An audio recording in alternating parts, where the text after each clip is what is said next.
Hi, my name is Sabado Higante, and before I get started, I just wanted to let you know how I got that name. I'm recently retired. I'm 52 years old, and which is early by most measures. And as uh, as things go, I went from working 50, 60 hours a week for a long career to now every day's like Saturday, and I happen to be 6'8" in stature, and so picked up the nickname Sabado Gigante, just the Big Saturday. So you can call me Big Saturday, you can call me Sabado Gigante, you can call me anything you want. Just don't call me late for dinner, because I had to give you the old retired guy joke.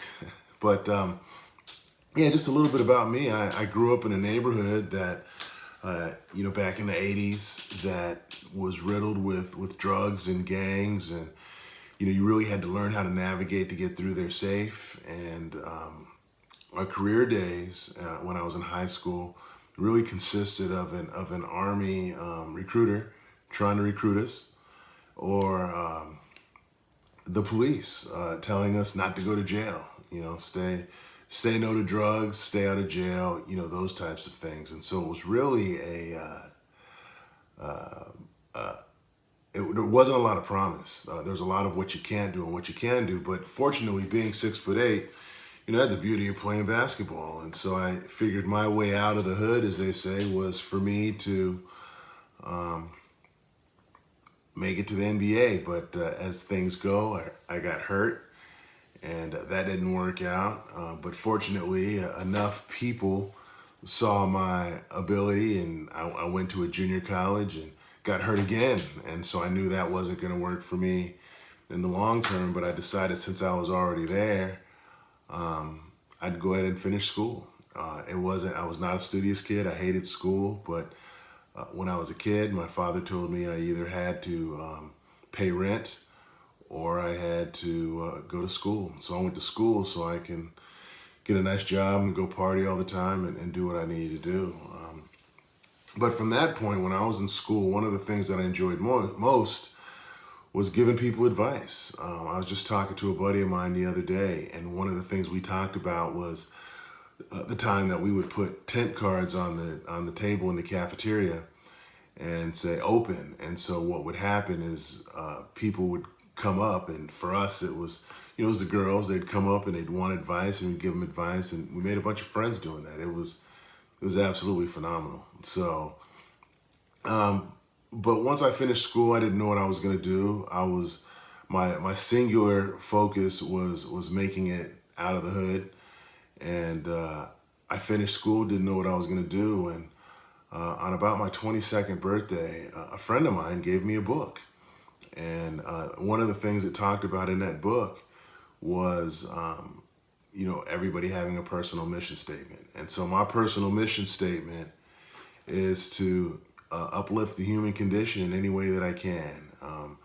I'm not incredibly talented. I'm not a talented musician. I got hurt playing basketball. I take my hand in playing golf, and I don't know, I'm okay at that, but I'm not going to make any money doing it. But one of the things I've been able to do is, I've been able to solve problems, and I'm able to work with people, and that worked out pretty good for me. And so, I found a career that allowed me to really develop value by giving solid advice. One of the things I will tell you is that there were a lot of people that looked at people like me and said, "I'm not going to take advice from you." And they would tell me things that, different people were upset that I was at certain tables and sitting in certain meetings and things like that, for a lot of different reasons. And some of those might have just been, my own personality. And, we all have our quirks and our own idiosyncrasies and so on. But the reason I lasted was because I was able to really give good advice. And, one of the downsides of that is I let my ambition, I think, really get the best of me in some ways, and that was an impact on my family at the time. I was married, and I had a stepdaughter who I raised from the age of 2, and I had a daughter that I had with my ex-wife, and the relationships with them were never exactly the way they should be because I was traveling 50 weeks a year, doing leadership seminars where I was gone.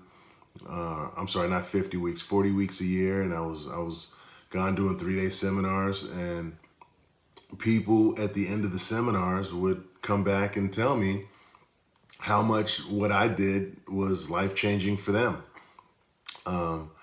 But at home, things were impacted. So eventually, that changed, and but along the way, I'd gotten just great advice, and some of the best pieces of advice I got were from I got one piece of advice from a homeless person when I was in college, and I'll tell that story in another episode, but it's a great story, and it's a piece of advice that changed my life fundamentally.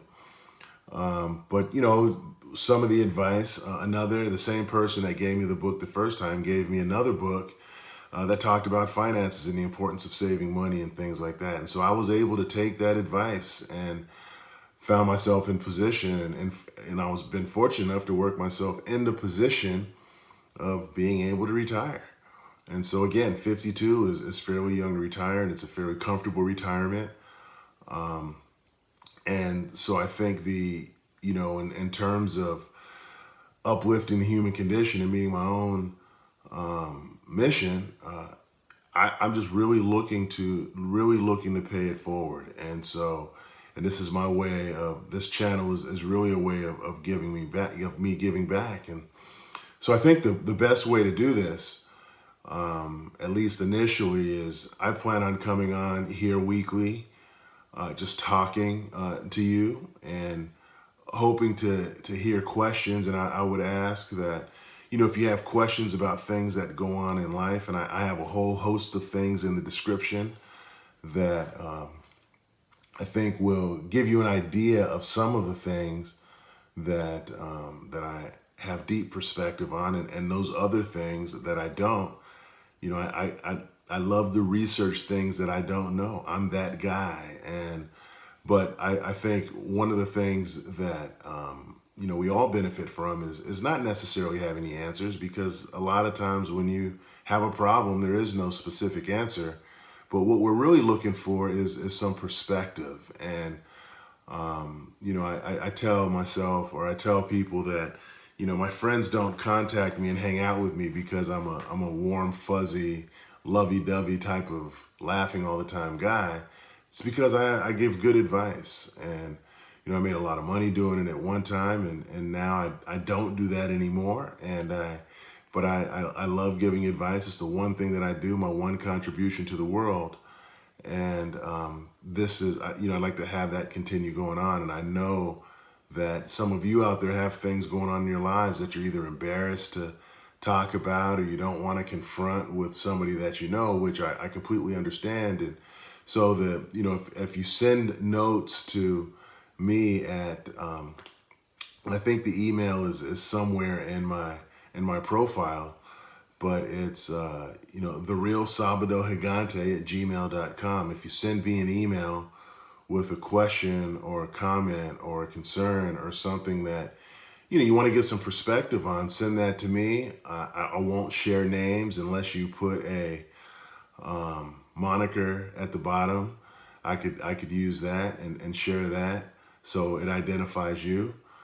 But it really is almost like an online Dear Abby column, but one where you can actually talk to a real person and hear a real person. It's not some of the guide rails that I do have is I'm not going to share personal information necessarily about specifics in my background, for a variety of reasons, and a lot of that is really to protect the other people on the other side of that, because I haven't had those conversations with those individuals. But there may be cases where either I have somebody come on the channel and provide some perspective, or have them, have share something because it really drives it home and somebody really could benefit from the help. It's very important that things remain constructive. I want to make sure that we're constructive in our dialogue and our conversations because it's about uplifting the human condition. When I was leading large departments as a chief executive of a department, my approach was not telling people what to do. I'm not that guy. I'm a gardener, and I help people understand things, and I try to create the environment for people to thrive. You can't force a carrot to grow, but you can create the environment that encourages that flower to grow or that carrot to grow, and that's what I do.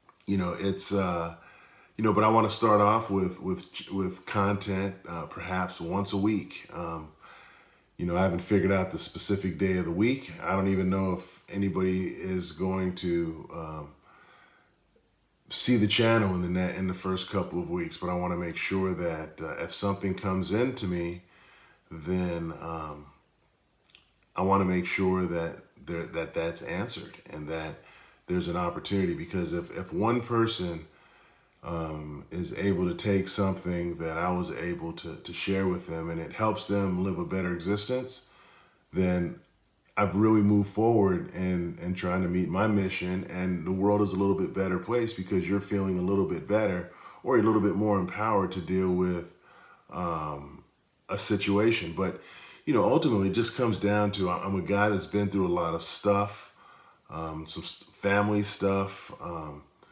and growing up, and as they say, thou who's without sin cast the first stone. None of us are perfect. I'm certainly not perfect. I don't purport to be perfect and represent that in any way. But I've been able to take those and learn from those situations as well as take the advice. And so I do look forward to hearing from you. Please like and subscribe, and so you could get the benefit of other people's experiences.